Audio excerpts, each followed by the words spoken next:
Varicose veins కి సరైన చికిత్స కోసం సంప్రదించండి ఎవిస్ హాస్పిటల్. నమస్తే రమ్మగారు. నమస్తే జయ. రమ్మగారు, నాయనార్ గాథలు చెప్పుకుంటున్నాం.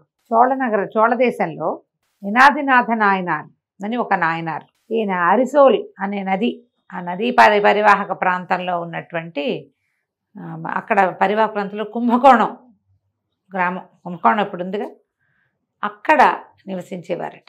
మనం ఇప్పుడు వెళ్తున్నాం కదా కుంభకోణం దేవాలయాలని. ఆ కుంభకోణం దేవాలయాలు కూడా చేయాలి జయ ఒకసారి. అవును రమ్మగారు కదా, నవగ్రహ దేవాలయాలు. నెక్స్ట్ ఇయర్ కార్తీకం దాకా ఆగుదామా? ఈ ఏడాది మధ్యలో ఎప్పుడైనా చేసేద్దామా? చేద్దాం రమ్మగారు. సరే, చెయ్యాలి. కుంభకోణం దేవాలయాలు చాలా విశేషంగా. అవును. ఈ యనాదినాథ నాయనార్ అనే నాయనారు గౌడ కులస్తుడట. గౌడాసు మరి మన ప్రాంతాల్లో గౌడులంటే మనకు తెలిసి కలుగీత వాళ్ళు, అవును, అలాగే అంటారు, గవళ్ళు అంటారు మన ఊళ్ళల్లో. అవును, గౌడ అని చెప్తారు. గౌడ కులస్తులు పాతకాలంలో చేసేవాళ్ళు. ఇప్పుడు ఏం చేస్తున్నారు వాళ్ళు, ఈ కర్ణాటక అంతా కూడా గౌడ గౌడ బాగా కనపడతారు. అవును, దేవగౌడ అలా ఉన్నారా? మరి వీళ్ళు ఏం చేసేవాళ్ళు, వాళ్ళ కుల వృత్తులు ఏమిటో తెలియదు. ఇప్పుడు వృత్తిగా ఏం లేదు, అది ఎక్కడా లేదనుకోండి. అవును, కానీ ఈ తాటి చెట్టుకు సంబంధించిన వ్యాపార విశేషాల్లోనే వాళ్ళు ఉండటం కనపడేది. అయితే ఈ తమిళనాడులో ఉన్న గౌడ కులాల్లో వీరులు అధికంగా ఉండేవాళ్ళట. వీరాధి వీరులు ఉన్నారు గౌడస్లో. అదే మన గౌడ వాళ్ళ గౌడ ఒకటవునో కాదో కూడా మనకు సరిగ్గా తెలియదు, పేరు మాత్రమే మనకు తెలుసు. అదే అయితే ఏమైంది, ఈ యనాదినాథ నాయనారు కత్తి యుద్ధంలో అత్యంత ప్రావీణ్యత కలిగిన వాడు. అసలు కత్తి తీశాడంటే అసలు శంకరమణ అతను ఒక కత్తి తిరిగినట్టు కాకుండా ఒక చక్రం తిరిగినట్టు ఉండేదట. అంత గొప్పవాడు.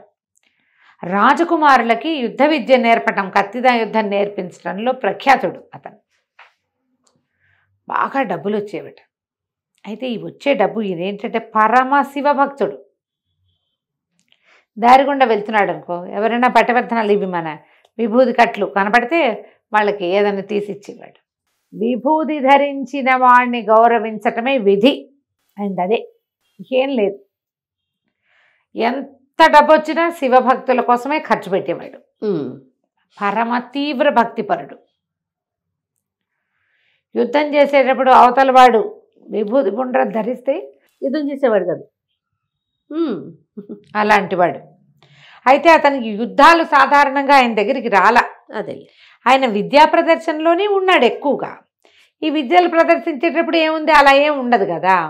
నేర్పించేవాడు. ఎంతమందో రాజకుమారులు ఆనాటి కాలంలో దూరదేశాల నుంచి కూడా రాజకుమారులు వచ్చి ఈయనకి డబల్ ఫీజు ఇచ్చి కూడా నేర్చుకునేవాళ్ళు. రాజులు కూడా ఈ ఫలానా చోట ఎలా చేయాలి, ఇలా మీదకి వచ్చినప్పుడు అలాంటి ట్రిక్స్ కూడా ఈయన దగ్గరే నేర్చుకునేవాళ్ళు.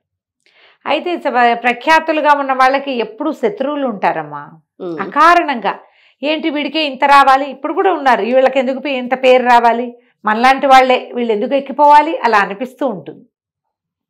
వీడు మనం ఒకటే చోట చదువుకున్నాం, వీడు మనకి ఒకటే రకమైన లివింగు, వీడెందుకు ప్రఖ్యాతుడు కావాలి అనిపించే వాళ్ళు లేరు ఇప్పుడు, కనిపిస్తూ ఉంటారు. ఆ కాలంలో 9-10 శతాబ్దాల్లోనూ కూడా ఇలాంటి దౌర్భాగ్యులు ఉన్నారు.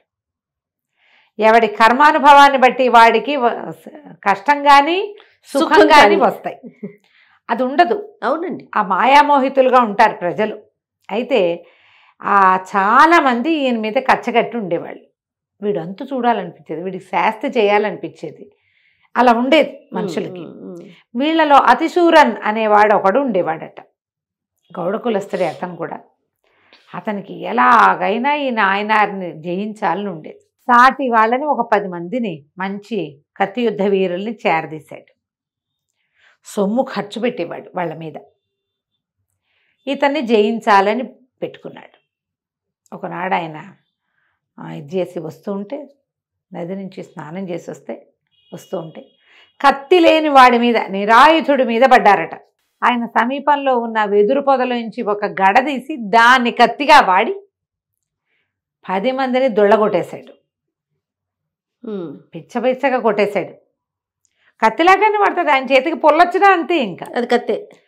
జనాలు కకావికలై పారిపోయారట. అందరూ చెప్పారట, ఇంకొకసారి ఇతని మీదకి మమ్మల్ని పిలవద్దు, మేము రాం నీతోటి.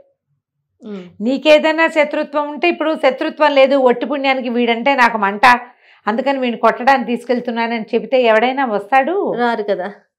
ఒట్టిగా ఏం చెప్పాలి? చెడు చెప్పాలి అంతే, ఆ వ్యక్తి మీద చెడు ప్రచారం చేయాలి. నువ్వు ఎప్పుడైనా సరే ఒకళ్ళని ఎప్పుడైనా అనాలంటే వాళ్ళు మమ్మల్ని హర్ట్ చేశారు, వాళ్ళు మమ్మల్ని ఇబ్బంది పెట్టారు, వీళ్ళైతే వాళ్ళెవరికో ఏదో చేశారు, మావి కొట్టేశారు, నా అవకాశం వీళ్ళు లాగేసుకున్నారు అని చెడు చెబితేనే ఎవరైనా మనతో చేరతారు.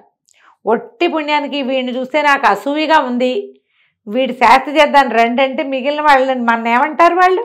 ఇప్పుడు కూడా అంతే కదా జయ. అవును కదా. చెడు చెప్పాలి. ఆయన అసలు వ్యక్తిగా ఈయన దగ్గర అసలు చెడే లేదు. యనాదినాథ నాయర్ చాలా మంచివాడు యనాదినాథుడు. ఆయనకి ఒకళ్ళ జోలిగా ఏం పట్టదు. చుట్టుపక్కల పిల్లల్ని దగ్గరికి పిలిచి వాళ్ళకి కత్తి యుద్ధాలు నేర్పించేవాడు ఫ్రీగా. ఇంకేం చేస్తారు? ఈ అతిశూరని పారిపోయాడు.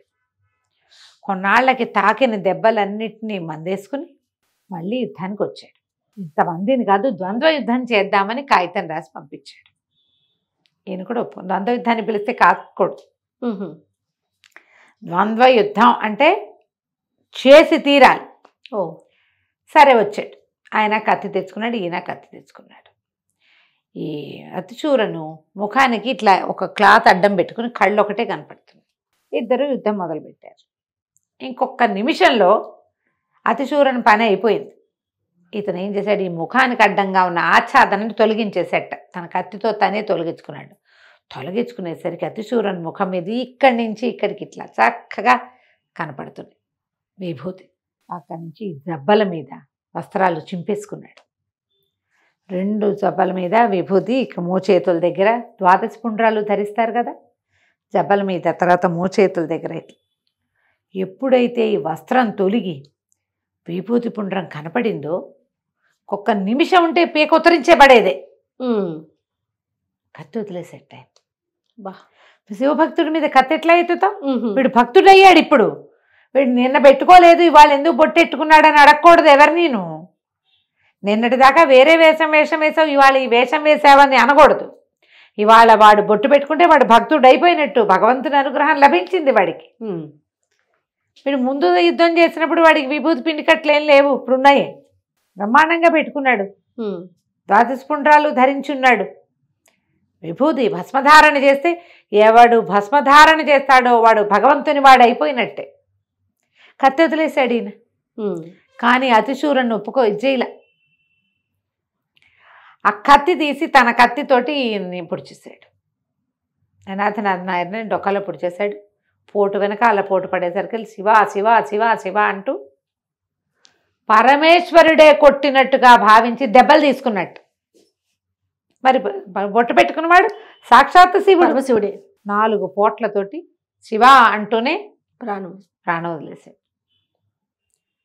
అతిశూరను అవతలవాడు తిరగబడకుండా దెబ్బలు తింటాం అనేది ఒకటి ఉంది చూడు, అది మనం జీర్ణించుకోలేము. స్పృహ తప్పి పడిపోయాడు.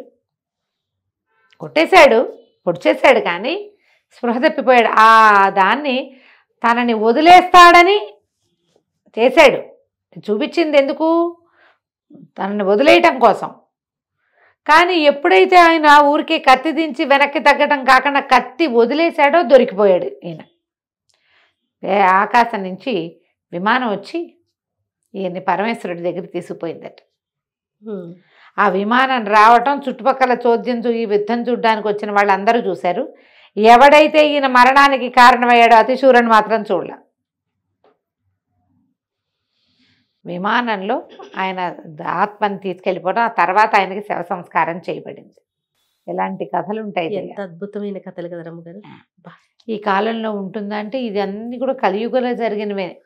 నాయనార్ గాథలు పురాతనమైనవంటే ముందు యుగంలో జరిగినవి కాదు, పురాతనమైనవి. 1400 ఏళ్ల క్రితం, 1200 ఏళ్ల క్రితం, 1000 ఏళ్ల క్రితం అట్లా జరిగినవిగానే చెప్తారు. అద్భుతమైన కథ. నమస్తే. నమస్తే జయ.